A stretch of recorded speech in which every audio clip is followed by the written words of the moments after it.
जो लोग कहते थे कि खून की नदियां बहेगी, मैं गर्व के साथ उनको कहना चाहता हूं, मोदी जी की सरकार की नीतियों के कारण खून की नदियां छोड़ो, कंकर चलाने की भी किसी में हिम्मत नहीं। ह्यूमन राइट उनका भी है जो आतंकवाद में मारे जाते हैं, जो आतंक फैलाते हैं, उनकी ह्यूमन राइट की चर्चा करने वालों को मैं कहना चाहता हूं, ह्यूमन राइट उनका भी है जो आतंकवाद की भेंट चढ़ते हैं। मेरे लिए बहुत गौरव का विषय है कि आज दिल्ली यूनिवर्सिटी ने मुझे यहाँ निमंत्रित कर मेरे विचार व्यक्त करने के लिए एक मंच उपस्थित कराया है। जब प्रोफेसर साहब निमंत्रण देने के लिए आए थे तब मैं दुविधा में था एक आध मिनट के लिए कि मैं जाऊं या न जाऊं, मगर मैंने बाद में निर्णय किया कि मुझे जाना भी है और सबके साथ बात भी करनी चाहिए, क्योंकि परिवर्तन का जो विचार होता है, परिवर्तन के लिए जो नीति होती है और परिवर्तन की जो कल्पना होती है, इसका वाहक विश्वविद्यालय ही हो सकता है, इसका वाहक विद्यार्थी ही हो सकता है। जब भी युग परिवर्तित होता है, कालखंड कोई भी हो, समय कोई भी हो, तो वो परिवर्तन का वाहक हमेशा विश्वविद्यालय ही बना है।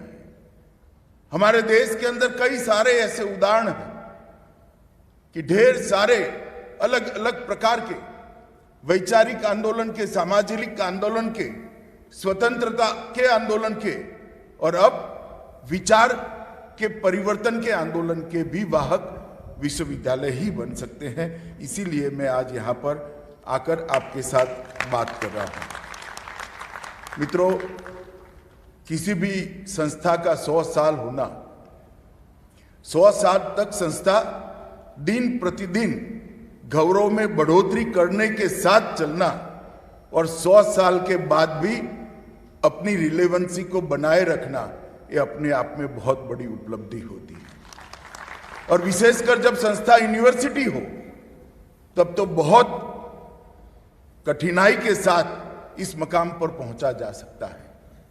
दिल्ली यूनिवर्सिटी की स्थापना हुई तब शायद देश में 100 यूनिवर्सिटी भी नहीं होगी, और आज देश में इतनी सारी यूनिवर्सिटी के बीच में भी दिल्ली यूनिवर्सिटी ने न केवल अपनी प्रासंगिकता बनाए रखी है, अपने लीडरशिप के गुण को भी बनाकर संजो कर रखा है। इसलिए स्थापना से लेकर उसके स्थापक कुलपति हरि सिंह गौर जी से लेकर योगेश सिंह जी तक सभी दिल्ली यूनिवर्सिटी की टीम को मैं बहुत बहुत साधुवाद और बधाई देना चाहता हूं और शुभकामनाएं भी देना चाहता हूं कि इस देश के अंदर 2014 से जो परिवर्तन का एक युग शुरू हुआ है, इस देश में 2014 से जो एक परिवर्तन की शुरुआत हुई है, इस देश में 2014 से इस देश के देखने के नजरिए को बदलने की जो शुरुआत हुई है, इसकी वाहक भी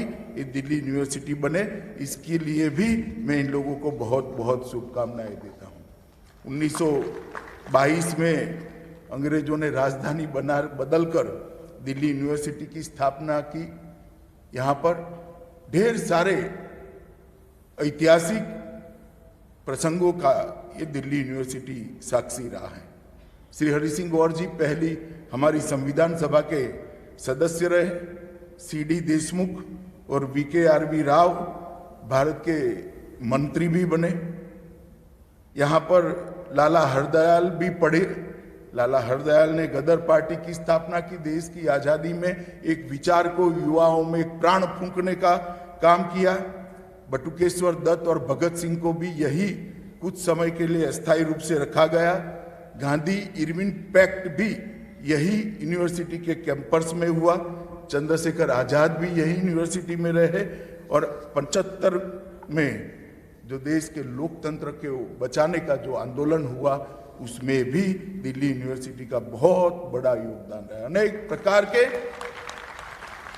देश के आंदोलनों का साक्षी, देश के आंदोलनों को परिणाम तक पहुंचाने का माध्यम ये दिल्ली यूनिवर्सिटी रहा है और मैं मानता हूं कि दिल्ली यूनिवर्सिटी अपना ये काम, अपनी ये परंपरा को और गौरव के साथ आने वाले कई वर्षों तक बनाए रखेगी। आज ये 3 दिवसीय अंतर्राष्ट्रीय संगोष्ठी की प्रारंभ हो रहा है। इसका जो विचार रखा है, मतलब इसकी जो थीम रखी है, वो कई लोगों को ना समझ में आएगी, ना कई लोग इसका महत्व जान पाएंगे। स्वराज से न्यू इंडिया तक भारत के विचारों का पुनरावलोकन। मित्रों, ये बहुत महत्वपूर्ण विषय है और ये बहुत महत्वपूर्ण विषय में दिल्ली यूनिवर्सिटी के 100 साल हो रहे हैं और आजादी का अमृत महोत्सव बना रहे हैं। एक मणिकंचन योग है और ये विधि ने ही तय किया होगा कि जिस वर्ष दिल्ली यूनिवर्सिटी के 100 साल होंगे उसी वर्ष आजादी का अमृत महोत्सव भी होगा। और एक प्रकार से इस वर्ष से ही प्रधानमंत्री मोदी जी ने जो कहा है कि आजादी के अमृत काल की शुरुआत होगी। आजादी के 75 साल हमारे लिए बहुत गौरवप्रद है। भारत ने अनेक क्षेत्रों के अंदर चकाचौंध करने वाली उपलब्धियों को प्राप्त किया है, विश्व के अंदर अपना स्थान जमाया है। हमारी लोकतंत्र की जड़ों को पाताल तक गहरी ले जाने में हम सफल हुए। अनेक क्षेत्रों के अंदर जिस पर हम गर्व ले सके, इस प्रकार की उपलब्धियां हासिल की है। मगर 75 से 100 साल की यात्रा, अमृत काल की ये यात्रा, ये हमारे लिए बहुत महत्वपूर्ण है। मोदी जी ने 25 साल को संकल्प सिद्धि के 25 साल के रूप में वर्णित किया है और हर क्षेत्र के अंदर भारत को सर्वोच्च बनाने का संकल्प अभी हम लेंगे। इस संकल्प का वर्ष है और संकल्प सिद्धि का समय है। आज से लेकर 25 साल तक 2047 तक इस संकल्प सिद्धि की यात्रा है और ये अमृत काल के समय में ही दिल्ली यूनिवर्सिटी आज इस संगोष्ठी का शुभारंभ कर रही है और मैं आज इस संगोष्ठी की शुरुआत करने के लिए आज आया हूँ। यहाँ अनेक प्रकार के विषयों की चर्चा होगी। स्वराज, वंदे मातरम, स्वदेशी, सत्य, अहिंसा, अंत्योदय, राष्ट्रवाद, समाजवाद, लोकतंत्र, हिंदुत्व, एकात्म मानववाद, पंथ निरपेक्षता, सबका साथ सबका विकास, अनेक विविध विषयों पर यहाँ पर विशद चर्चा होने वाली है। मगर मैं सबसे पहले इसके टाइटल पर जानना चाहता हूँ। इस संगोष्ठी का जो आज का विषय है, स्वराज से न्यू इंडिया तक भारत के विचारों का पुनरावलोकन। मित्रों, स्वराज शब्द को आजाद होने के बाद बहुत अलग तरीके से इसकी व्याख्या की गई और इसको व्याख्याहित करने वाले जो लोग थे, उनके मन में ढंग से तय था कि क्यों इसकी व्याख्या इतनी सीमित करनी चाहिए। स्वराज की व्याख्या सिर्फ शासन व्यवस्था तक सीमित कर दी गई। स्वराज की व्याख्या शासन व्यवस्था तक सीमित नहीं होती। पहले अंग्रेज राज करते थे और एक multi party democratic parliamentary system के तहत आज हमारे लोग, हमारे चुने हुए प्रतिनिधि राज कर रहे हैं। तो स्वराज मिल गया, ये मानना मैं नहीं मानता ये पर्याप्त है। हमारी स्वराज की कल्पना कभी ये नहीं थी। हमारी स्वराज की कल्पना में स्व शब्द का बहुत महत्व है। राज का मतलब व्यवस्था लाने वाला, राज का मतलब शासन नहीं है। स्व का बहुत मतलब है। स्वराज की व्याख्या करने वालों ने आजादी के बाद स्व को बहुत डाइल्यूट कर दिया और शासन को बहुत बड़ा कर दिया।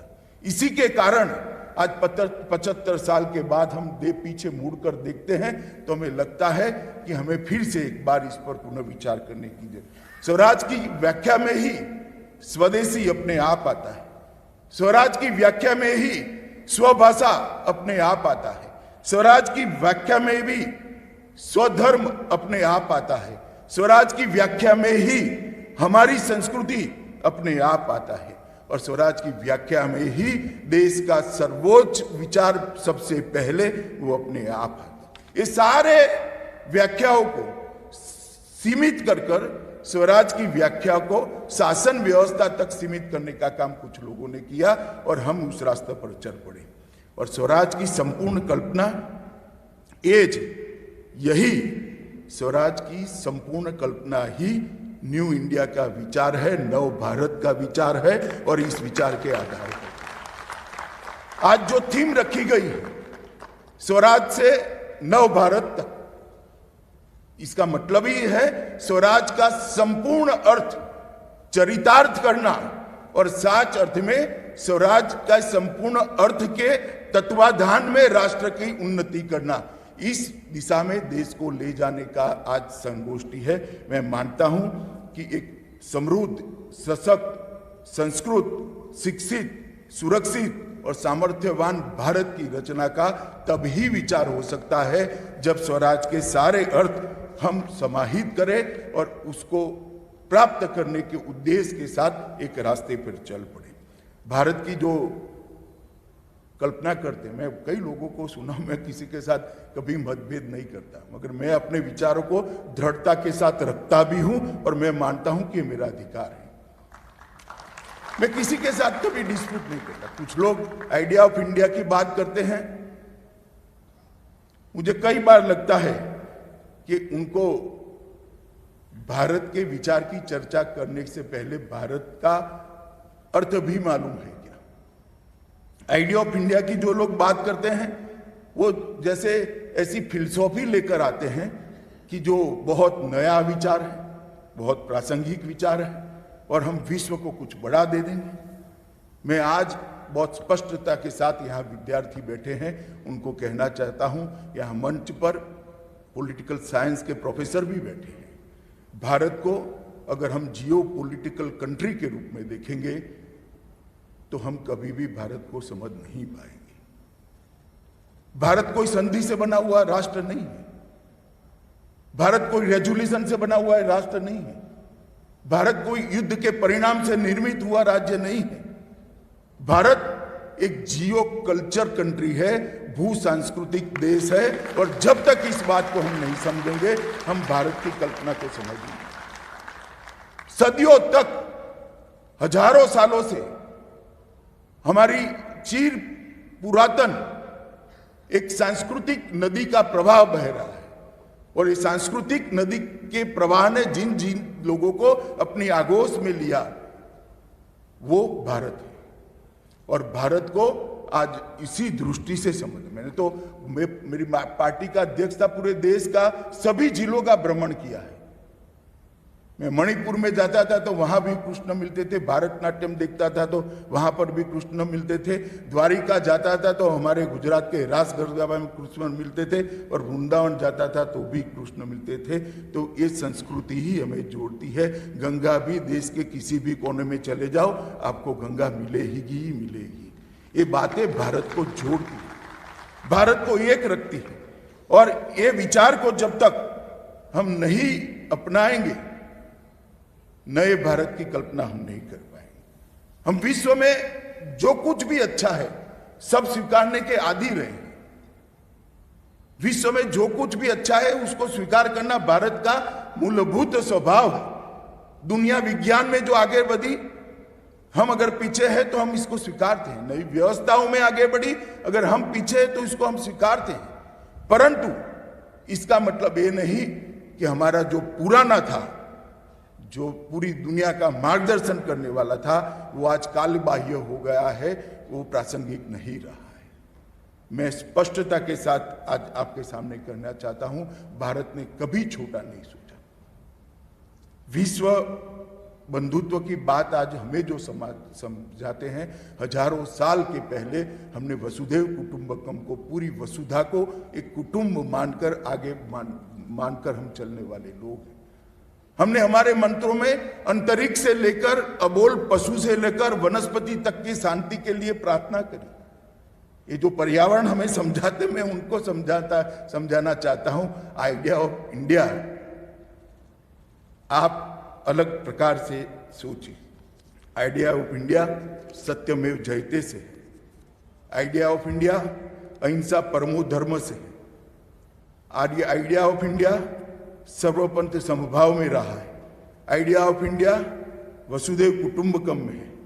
आइडिया ऑफ इंडिया दरिद्र नारायण की सेवा में है। आइडिया ऑफ इंडिया नारी तू नारायणी में है। आइडिया ऑफ इंडिया एकम सद विप्रा बहुधा वदंती सत्य में है।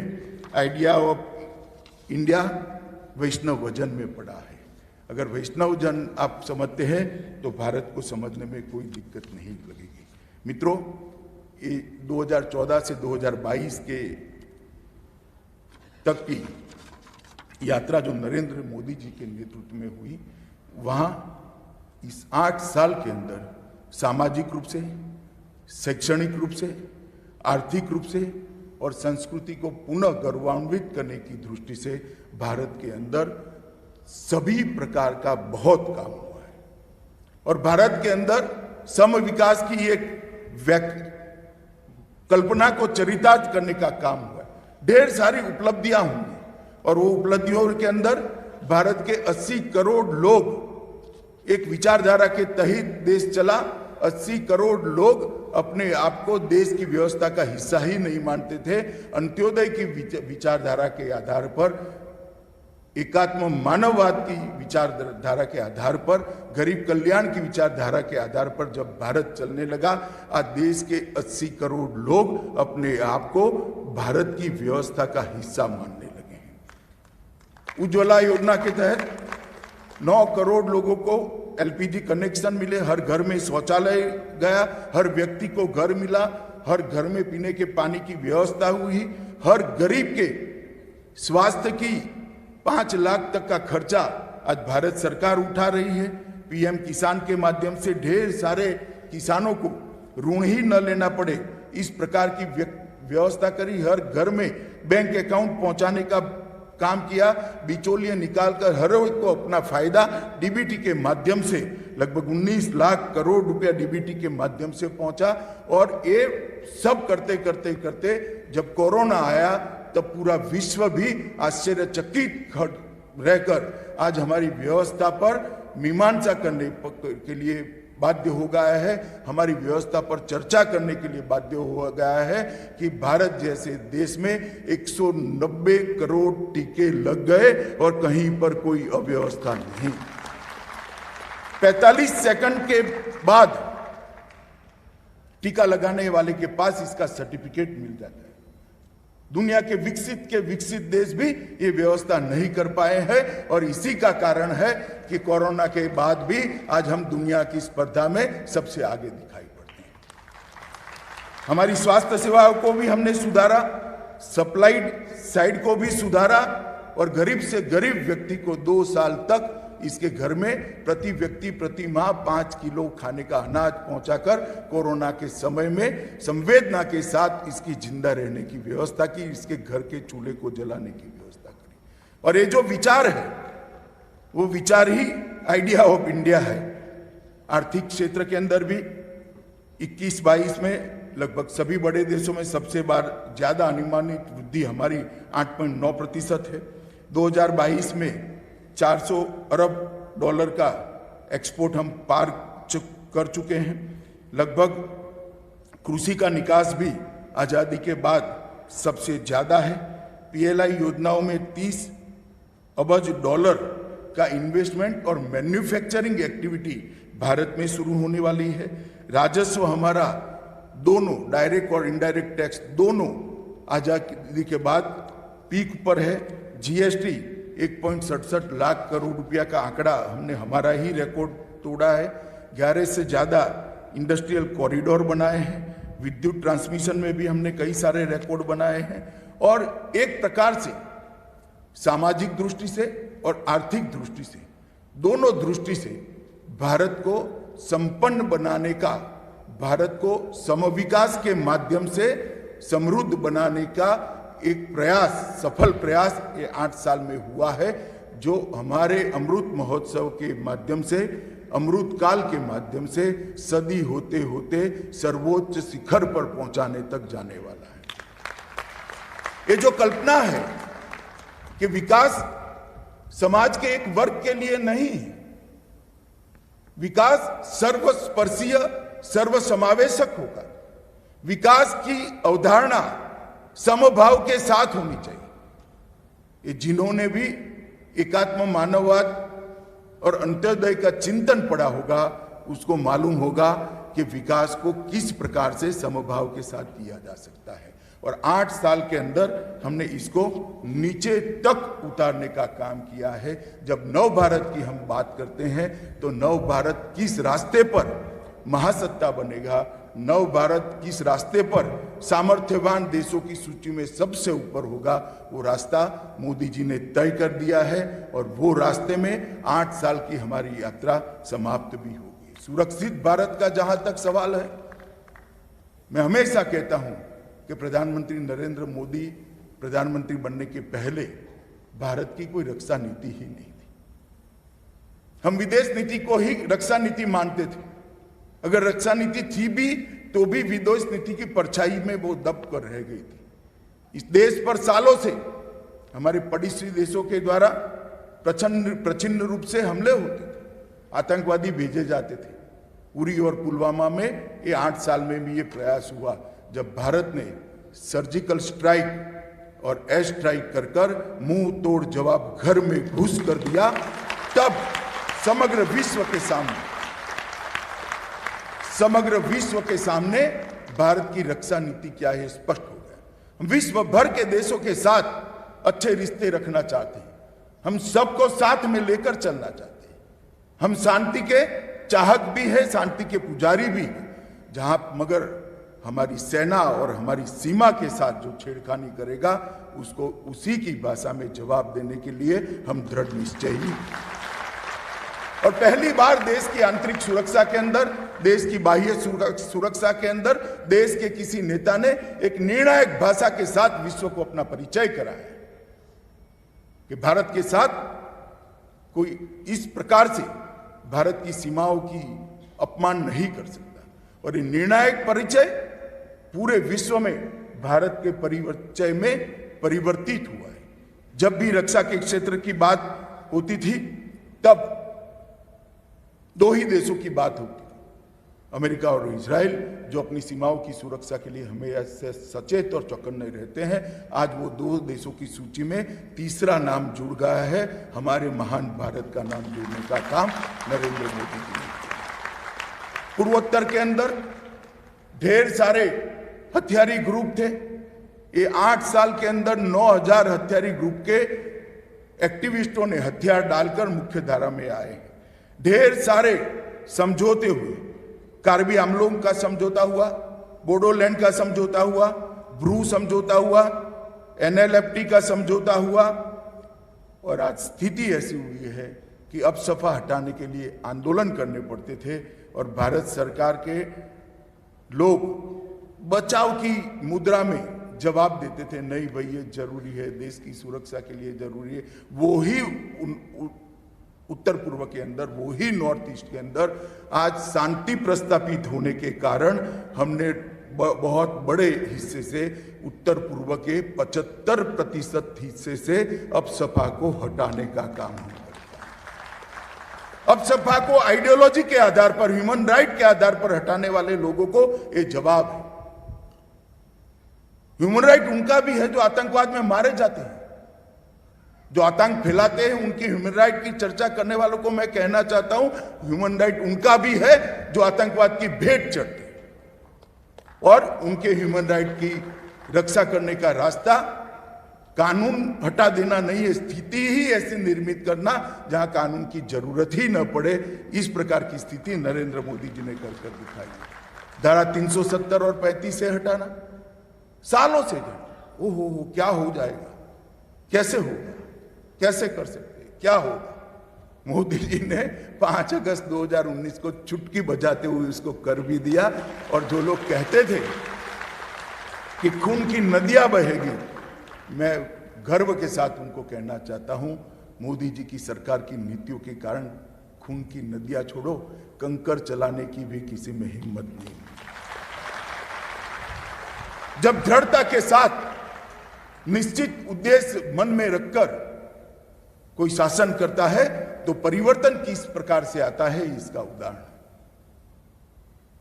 जब देश का हित सर्वोपरि रखकर कोई शासन करता है तो रास्ते की कितनी भी दिक्कतें हो, अपने आप रास्ता समान हो जाता है और गाड़ी पूर्वपाट चलने लगती है, कोई बाधा नहीं रहती है। इसका उदाहरण है। वामपंथी उग्रवाद के क्षेत्र में भी हमने ढेर सारे प्रयास किए हैं। विकास के मोर्चे पर भी प्रयास किए हैं और सुरक्षा के मोर्चे पर भी प्रयास किए हैं। आज देश में सबसे कम जिले, वामपंथी उग्रवाद की शुरुआत होने के बाद सबसे कम जिले आज यहां पर दिखाई पड़ते हैं। नए भारत की जो कल्पना है, इसमें सुरक्षित भारत भी है। मैंने पहले कहा, सामाजिक रूप से सम विकास होना चाहिए, समाज के हर वर्ग का विकास होना चाहिए, आर्थिक दृष्टि से समग्र विश्व के अंदर सर्वोच्च स्थान पर पहुंचने का हमारा पुरुषार्थ होना चाहिए, कौवत होना चाहिए हमारे पास। इस प्रकार की नीतियां होनी चाहिए, सुरक्षित भारत भी होना चाहिए, और ये सब बनाना है। तो धर्मेंद्र भाई यहां बैठे हैं, मोदी जी एक नई शिक्षा नीति लेकर आए हैं, 2020 की राष्ट्रीय शिक्षा नीति। मैं मानता हूं ये भविष्य के भारत का उज्जवल दस्तावेज है। 2020 की नई शिक्षा नीति के अंदर भारतीय मूल्यों में निहित शिक्षा प्रणाली की परिकल्पना को आज के समय के अनुरूप जमीन पर उतारने का प्रयास किया गया है। हर प्रकार के ज्ञान को एक प्लेटफॉर्म देने का इसके अंदर प्रयास है। रोजगारी को भी प्लेटफॉर्म देने का प्रयास है। बच्चा सिर्फ पढ़ लिख कर पाइपलाइन जैसे कोर्स में ग्रेजुएट होकर बाहर न निकले। बच्चे के अंदर जो क्षमताएं पड़ी हैं, वो क्षमताओं का संपूर्ण दोहन करने का उसको प्लेटफॉर्म देना पड़ेगा, मंच देना पड़ेगा। वो अपनी क्षमताओं का सबसे ज्यादा से ज्यादा उपयोग कर पाए, इस प्रकार से उसको तैयार करना चाहिए, इस प्रकार से उसको पढ़ाना चाहिए। और वो व्यवस्था नई शिक्षा नीति में, जो नई शिक्षा नीति को बारीकी से देखेंगे, उनको मालूम पड़ेगा कि देश के लिए 5-3-3-4 का जो नया मॉडल आया है, 10+2 का मॉडल की जगह वो मॉडल कितना उपयुक्त होने वाला है। और मैं मानता हूं कि इसमें सबसे बड़ी बात है कि पहले 5 साल मातृभाषा में पढ़ाई ये बच्चे के विकास के लिए निहायत जरूरी है। न केवल बच्चे के विकास के लिए, देश के विकास के लिए भी जरूरी, क्योंकि हमारी संस्कृति, हमारा इतिहास, हमारा साहित्य, हमारा व्याकरण वो उसकी मातृभाषा में पढ़ा है। अगर बच्चा उसी से कट जाता है तो वो अपने मूल से कट जाता है, और जो मूल से कट जाते हैं वो कभी बड़े नहीं होते।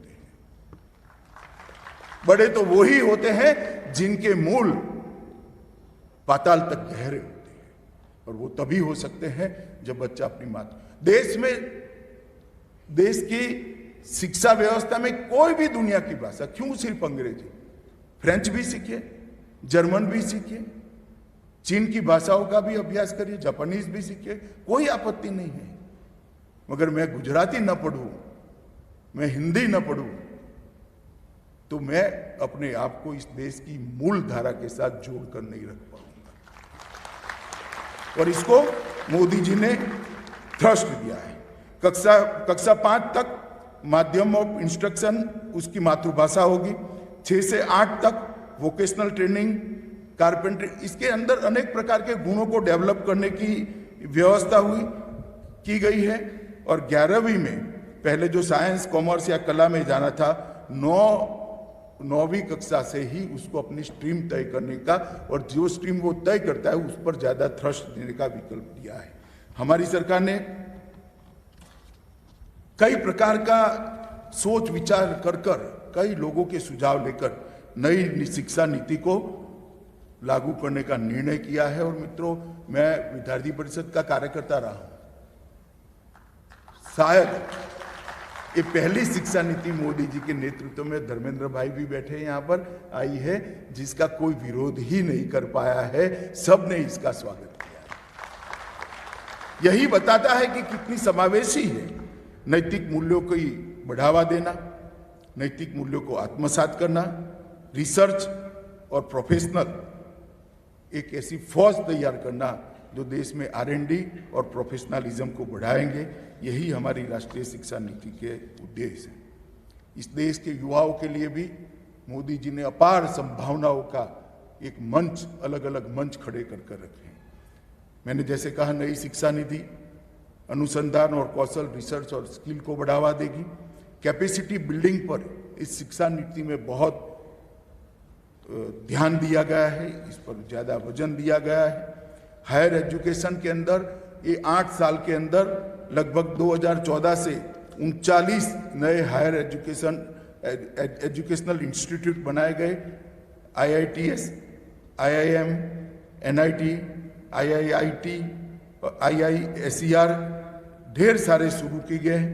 मेडिकल की कॉलेज में 55% की वृद्धि की है और MBBS की सीटों में लगभग 1.25 गुना वृद्धि और PG मेडिकल में 2 गुना वृद्धि करने का काम 8 साल के कम अंतराल में नरेंद्र मोदी जी ने। स्किल इंडिया मिशन के तहत स्किलिंग और रीस्किलिंग, प्रधानमंत्री कौशल विकास योजना 3 का लॉन्च हो चुका है। लगभग 4 लाख युवाओं को हमने प्रशिक्षित किया है। Startup India, stand up India, सिर्फ स्टार्टअप की बात अभी कर रहे थे, यहाँ से मैं आप लोगों को बताना चाहता हूँ, या युवा बैठे उनको भी बताना चाहता हूँ कि 2016-17 में 724 स्टार्टअप थे। जरा मेरा आंकड़ा ध्यान से सुनिएगा, 2016-14 में 724 स्टार्टअप थे। आज 70,000 से ज्यादा स्टार्टअप बनने की प्रक्रिया शुरू है। 10,000 से अधिक स्टार्टअप तो सिर्फ कोरोना काल में बने और 2014 में जो 724 स्टार्टअप थे उसमें थे सिर्फ 4 स्टार्टअप यूनिकॉर्न क्लब में थे। आज 51 स्टार्टअप यूनिकॉर्न क्लब के अंदर हमारे बच्चों के। कितना बड़ा मंच भारत के युवाओं को भारत की सरकार ने प्रदान किया है और एक मेरे जैसे लोगों के लिए बहुत हर्ष की बात है, जितने भी स्टार्टअप है उसमें से 44% स्टार्टअप हमारी युवा बहनों ने बनाए हुए हैं। इनकी डायरेक्टर हमारी युवा बहन, बहुत बड़ी उपलब्धि है और ये छोटे से शहरों से आते हैं। 45% स्टार्टअप 2 टायर और 3 टायर शहरों से आए। आज छोटे से शहर में रहने वाला बच्चा भी अपने आप का अपना स्टार्टअप शुरू कर विश्व के युवा के साथ इस मंच से स्पर्धा कर सकता है। अगर संभावना है, अगर शक्तियां हैं, तो उसको प्लेटफॉर्म देने का काम भारतीय जनता पार्टी की नरेंद्र मोदी सरकार ने किया है। मेक इन इंडिया के माध्यम से लगभग भारत को उत्पादन का, विश्व में उत्पादन का हब बनाने का हमने काम किया है। Digital India, fit India, animation, सूर्योदय, ढेर सारी योजना मोदी जी युवाओं के लिए लाए हैं और नरेंद्र मोदी जी का स्पष्ट रूप से एक नीति है, इस देश को महान इस देश का युवा ही बना सकता है और कोई इस देश को महान नहीं बना सकता। इस देश को अगर हर क्षेत्र में सर्वोच्च स्थान पर जाना है तो युवा को प्रेरित करना पड़ेगा, युवा को रास्ता दिखाना पड़ेगा, युवा को मंच देना पड़ेगा और वो काम हर क्षेत्र के अंदर हम करेंगे। मित्रों, आज मैं यहां हूं तब इतना जरूर कहना चाहता हूं कि कुछ लोग इस देश को समस्याओं का देश कहते हैं। ठीक है, स्वागत है, समस्याओं को आइडेंटिफाई करना भी बड़ी बात है। आइडेंटिफाई करेंगे तो ही तो इसका निवारण होगा। मगर मैं उनको कहना चाहता हूं, इस देश में 100 से अधिक समस्याएं हो सकती है, मगर इस देश में लाखों समस्या का समाधान भी इस देश की विचार में ही पड़ा हो सकता है। इस देश में सैकड़ों समस्या हो, मगर इस देश के मूल विचार के अंदर लाखों समस्या का समाधान करने की ताकत भी इस देश के अंदर पड़ी है और अगर हम उस रास्ते पे जाते हैं तो हमें कोई तकलीफ नहीं आनी चाहिए। और आज मैं जब यहां आया हूं, DU में आया हूं, तब मैं ये बात जरूर करना चाहूंगा कि यूनिवर्सिटी को वैचारिक लड़ाई का अखाड़ा नहीं बनाना चाहिए। हिंसा और वैचारिक लड़ाई, इसका रणक्षेत्र यूनिवर्सिटी नहीं बननी चाहिए। आइडियोलॉजी यूनिवर्सिटी से ही इमर्ज होती है युवा आइडियोलॉजी में संघर्ष की जगह, लड़ाई की जगह विमर्श को स्थान दें। जो श्रेष्ठ है वो अपने आप बाहर आ जाएगा। हम क्यों चिंता करें? एक बार विमर्श करें, एक बार चर्चा करें। समय की कसौटी पर जो खरा उतरेगा वो ही बाहर आएगा। और मैं आज इतना निश्चित रूप से मानता हूं कि कोहिनूर को कोई 10,000 फुट नीचे भी दफना दे, कभी न कभी वो अपने मूल स्वरूप में दैदीप्यमान होकर बाहर आए। आइडियोलॉजी के लिए लड़ने की जरूरत नहीं है। लड़ने से आइडियोलॉजी कभी प्रस्तावित भी नहीं होगी। ना हम इसका प्रचार और प्रसार कर सकते, ना इसकी स्वीकृति ला सकते। विचार और विमर्श से ही स्वीकृति आती है, विचार और विमर्श से ही आइडियोलॉजी आगे बढ़ती है, और विचार और विमर्श से ही आइडियोलॉजी युगों युगों तक चलती है। और ये हमारा रास्ता है। इस देश के अंदर नालंदा हो या तक्षशिला हो, तोड़ने वाले चले गए, उनको कोई याद नहीं करता। कहते हैं जब नालंदा का पुस्तकालय जलाया गया 6 महीने तक धुआं उठता था। ठीक है, इनको त्वरित संतोष मिल गया होगा, मगर जिस विचार को वो जलाना चाहते हैं वो आज भी अक्षुण्ण है और अपनी जगह पे गौरव के साथ।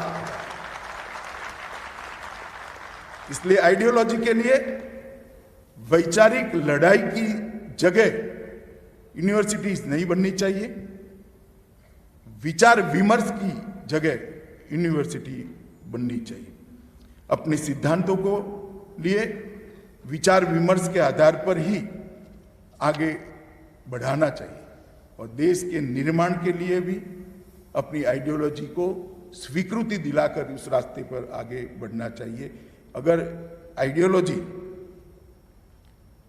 संघर्ष का रास्ता बनती है तो वो आइडियोलॉजी ही नहीं है, और कम से कम इस देश की आइडियोलॉजी तो नहीं है। मित्रों, बहुत सारे युवा बैठे हैं। आज देश में एक नए प्रकार का विचार चल पड़ा है, अधिकारों की लड़ाई का। ठीक है, संविधान ने हमें हम सबको अधिकार दिए हैं, परंतु अधिकार के साथ साथ दायित्व का भी संविधान ने उल्लेख किया है। और कोई ऐसा अधिकार नहीं होता जो दायित्व निभाए बगैर हमने मांगना चाहिए। युवाओं को देश के प्रति युवाओं का जो दायित्व है, समाज के प्रति युवाओं का जो दायित्व है, गरीबों के प्रति युवाओं का जो दायित्व है, इसका भी सदैव विचार करना चाहिए। एक नया विचार इस देश में कुछ सालों से चल रहा है। अधिकारों की मांग को सबसे ज्यादा ताकतवर करना, इसके आधार पर असंतोष खड़ा करना, असंतोष को संगठित कर कर एक प्रकार की नई अव्यवस्था खड़ी करना। मैं युवाओं को कहता हूं, थोड़ा कम अधिकार मिलेगा तो कुछ नहीं जाएगा। अगर ज्यादा दायित्व का चिंता करेंगे तो किसी के अधिकार की अपने आप हम चिंता कर लेंगे। हम जब अपने दायित्व की चिंता करते हैं तो इसके साथ ही किसी के अधिकार की रक्षा करते हैं, और इन अधिकारों की मांग के आधार पर हिंसा फैलाना हमारी विचारधारा नहीं है, इस देश का विचार नहीं। ये देश हमेशा से अपने दायित्व के लिए भी सदैव जागरूक रहा है। जोश होना चाहिए, जुनून होना चाहिए, मगर उसका रास्ता भी सही होना चाहिए। अगर उसके रास्ते पर हम नहीं जाएंगे, सही रास्ते पर नहीं जाएंगे, तो हम देश का भला नहीं करेंगे।